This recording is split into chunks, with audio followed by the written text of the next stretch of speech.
Welcome to This Explainer. I am absolutely thrilled to have you here today because we're diving into a really fascinating and honestly incredibly impactful shift happening right now at the intersection of public health and the criminal justice system. We're going to objectively break down the facts behind Colorado's new correctional health policy. It's a massive structural change in how substance use disorders are treated behind bars, and it brings up some huge questions around medicine, law, and logistics. I am super excited to unpack this for you, so let's jump right in. Okay, here is our roadmap for today. 1. Healthcare behind bars. 2. The 2026 jail mandate. 3. Why continuity matters. 4. Jails versus prisons. And finally, number 5, the implementation challenge. Before we get bogged down in the specific rules and dates, I want you to think about this framing question. Does healthcare stop at booking? Now, it sounds like a simple question, right? But historically, the criminal justice system has really struggled with how to handle chronic health conditions for folks in custody.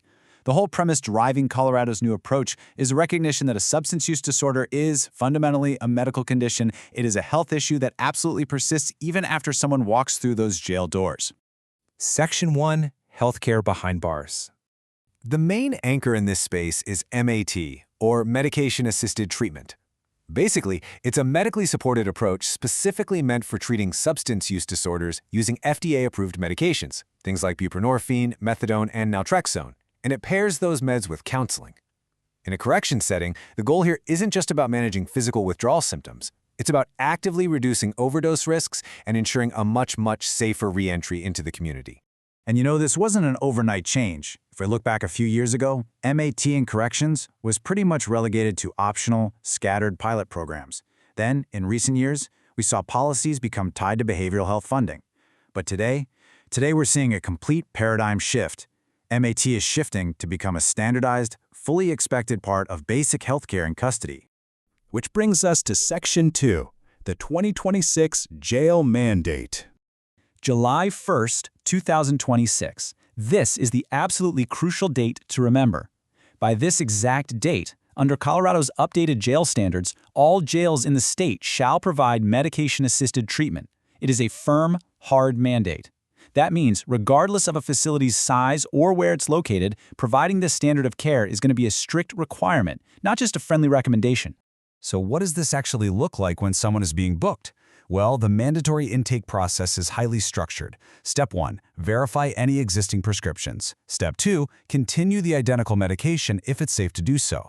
But Step 3 is where the critical safeguard kicks in. If that identical medication isn't available, facilities are legally required to order an appropriate substitution absolutely no later than the next working shift. That rule is right there to prevent any dangerous gaps in care during those first, highly vulnerable hours.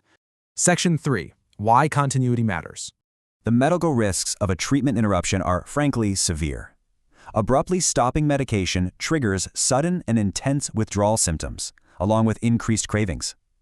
From a facility manager's perspective, that severe physical distress immediately elevates the risk of behavioral issues in custody. But the most terrifying risk? Dropping someone's tolerance levels while they're in custody leads to an astronomically high risk of relapse and fatal overdose, the exact moment a person is released back into the community. So the big takeaway here is that providing MAT isn't just about avoiding those terrible negative outcomes. It's about actively driving positive ones. According to Colorado's health policy materials, MAT is strongly evidence-based to reduce custody challenges, decrease overdose rates, and lower recidivism, all while vastly improving the chances that a person will successfully continue their treatment after release. It is all about creating long-term stability both inside the facility and out, which at the end of the day benefits the entire community. All right, moving on to Section 4, Jails versus Prisons. This comparison really highlights the unique friction in the system. In jails, stays are notoriously short and unpredictable, sometimes lasting literally just a few days. If treatment is delayed there, you completely risk missing the window to stabilize someone. Prisons, on the other hand, operate on a totally different timeline. Stays are much longer, which means they focus heavily on complex reentry planning and long-term care coordination. So while the core medical goal is exactly the same, the operational pace is completely different. Section 5. The Implementation Challenge. Now, let's talk about the real-world operational hurdles that facility administrators are staring down right now. First off, you have to constantly balance clinical oversight with strict jail security procedures, and that is no easy feat. Second, there's a huge issue with resources, specifically limited access to licensed prescribers and pharmacists in smaller rural facilities. Third, even with the best intentions, there can be incredibly frustrating delays just trying to verify outside prescriptions. And finally, facilities have to meticulously manage the safe storage and administration of these medications. Fortunately, the state is looking at ways to ease this heavy burden. The state legislature is currently considering changes to expand Medicaid reimbursement for MAT in jail settings. Specifically, they want to include a wider range of licensed providers, not just specialized opioid treatment programs. If enacted, this might seem like a small administrative tweak, but it could drastically broaden the pool of available healthcare providers, making what feels like a near impossible logistical mandate suddenly achievable for local facilities. The source material leaves us with this incredibly grounding statement. In correctional health, access on paper is only the beginning. Think about that. You can pass all the legislation in the world, set all the strict deadlines you want, but the only true measure of success is whether this treatment is actually available consistently, safely, and without delay when someone is in crisis. Which leaves us with this final thought. Colorado's ambitious policy direction is set. The timeline is locked in. The state has firmly declared that substance use disorder care is a fundamental part of correctional health care. But as that July 2026 mandate approaches, will the on-the-ground implementation actually match the promise of the policy?